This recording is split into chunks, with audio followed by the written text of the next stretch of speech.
Paul Lestari. Saya merupakan mahasiswi jurusan Sarjana Keperawatan di Stikes Ekahara Palangkaraya. Di sini saya akan membuat video yang bertujuan untuk memenuhi mata kuliah keperawatan jiwa dan psikososial. Serta saya akan mendemonstrasikan bagaimana cara kita mengatasi pasien dengan masalah isolasi sosial sebagai panduan dalam praktik keperawatan. Apa sih isolasi sosial itu? Menurut Ida Yosep dan Tri Sutini dalam buku mereka yang berjudul Keperawatan Jiwa 2014, isolasi sosial adalah kondisi di mana seseorang mengalami penurunan atau bahkan sama sekali tidak mampu berinteraksi dengan orang lain di sekitarnya. Pasien yang mengalami isolasi sosial menunjukkan perilaku menarik diri, lebih memilih berdiam diri, menghindari komunikasi, dan tidak berusaha menjalin hubungan sosial yang bermakna.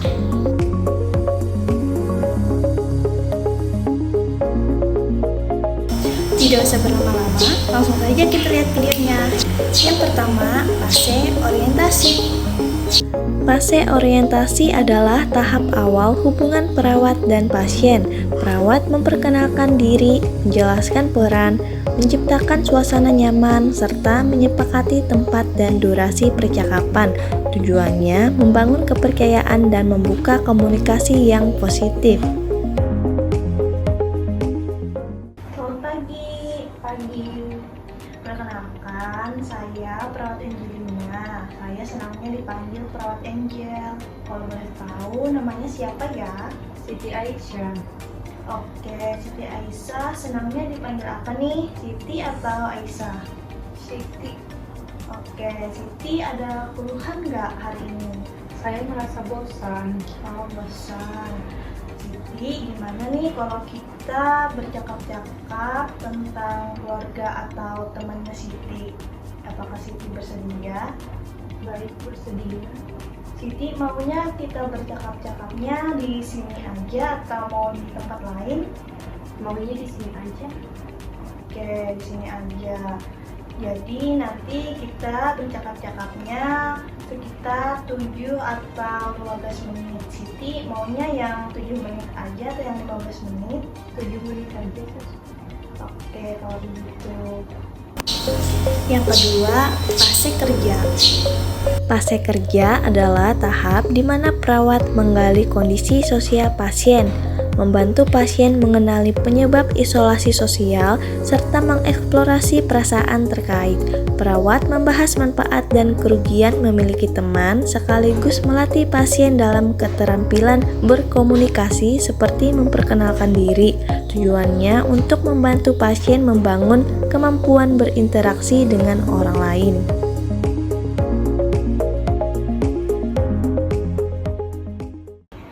Oke, Siti, apa aja sih yang Siti rasakan pada saat berada di ruangan ini?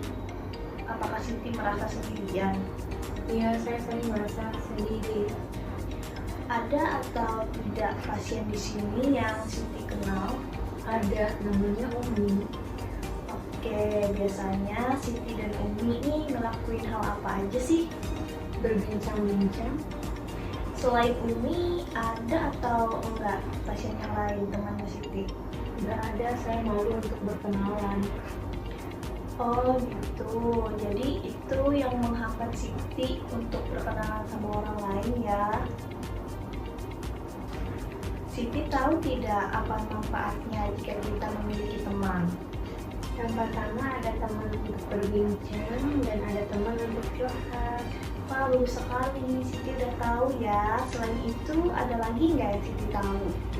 Bisa buat Siti tidak merasa sendirian. Oke, bagus sekali. Kalau kerugiannya, kira-kira menurut Siti apa nih kalau Siti tidak punya teman? Tidak ada teman curhat.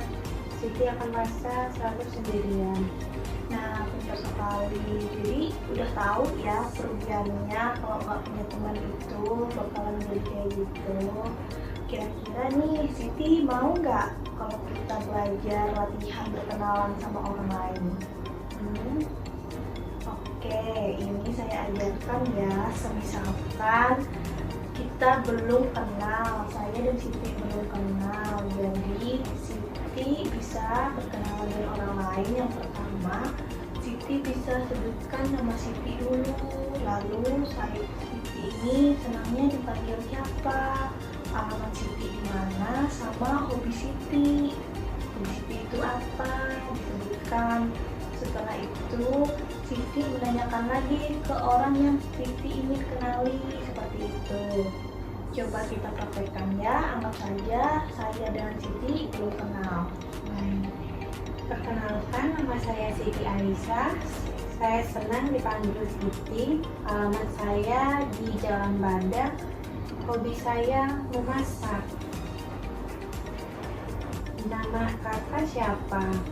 Saya Angel. Hobi kakak? Saya hobinya menyanyi. Alamat kakak? Alamat saya berada di Jalan Antang. Kakak senang dipanggil siapa? Saya senangnya dipanggil Angel juga. Bagus banget nih, Siti udah bisa berkenalan. Kalau bisa ditambah lagi sama bercakap-cakap hal yang lain ya. Iya. Dan yang ketiga, fase terminasi. Fase terminasi adalah tahap mengakhiri sesi komunikasi antara perawat dan pasien. Di tahap ini, perawat mengevaluasi kemajuan pasien setelah intervensi, memberikan motivasi agar pasien menerapkan keterampilan sosial yang telah dipelajari, dan mendorong pasien untuk mulai berinteraksi dengan orang lain secara mandiri. Fase ini ditutup dengan perpisahan yang ramah dan memberikan harapan positif kepada pasien.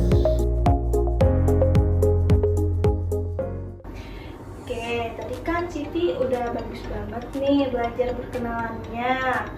Kalau pas saya udah nggak di sini, kira-kira Siti mau nggak belajar berkenalan sama teman saya untuk ingat-ingatnya lagi?